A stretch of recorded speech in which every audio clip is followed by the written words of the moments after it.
काय झालं? नाना, शंकरला चिकित्सा पसंत नाही.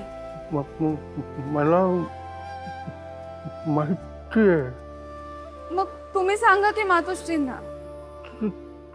तिने शब्द दिलाय. नाना, मातोश्रींनी शब्द दिला म्हणून शंकरनं पसंत नसेल पोरीशी लग्न करायचं का? नाना, मातोश्रींच्या शब्दाचा मान राखायचा म्हणून मी माझा संसार सोडला.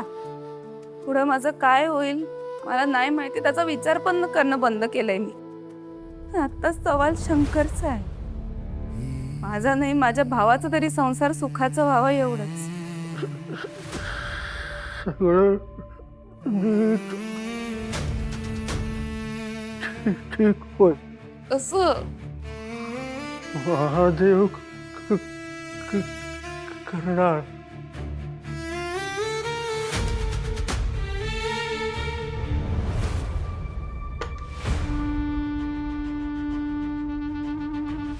हो दाजी, कुठं? काम धंदे बघू का नको काय? लागतं 2 टाइम गिळाय चांगलं. कुठे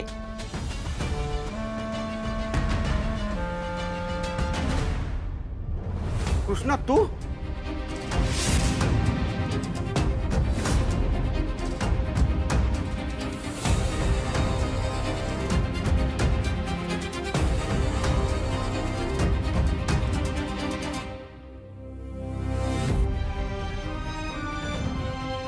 आता आणि काय कृष्णा, माफी मागितली की सोड ना आता.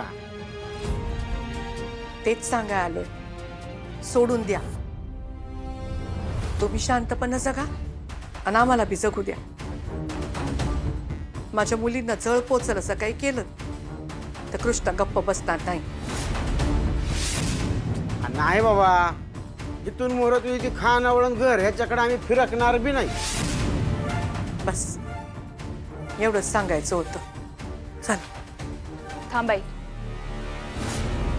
मोठ्या विश्वासानं या बाईच्या चुका माफ करून हिचं पाय धुवून हिला घरात घेतलंस तू, आणि हिनं काय केलं? विश्वासघात केला तुझा. माफी मागितल्याशिवाय हिशोब बराबर होणार नाही. गौरी, जाऊ दे आता. म्हातारी मेल्याचं काय नाही, पण काळ सोकावतो. माफी पाहिजे म्हणजे पाहिजे.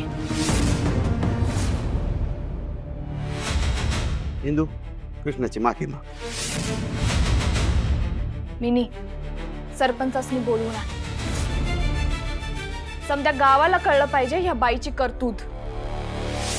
आमची जागा बळकवायला निघाल्यास, आता तुला गावाबाहेर कशी काढते ते बघ फक्त. ए बाई, आज काही करू नको ना गौरी. ऐक ना तू, हिंदू माग ना माफी. दिदी, आभाळ फटले, लवकर छत्री धर.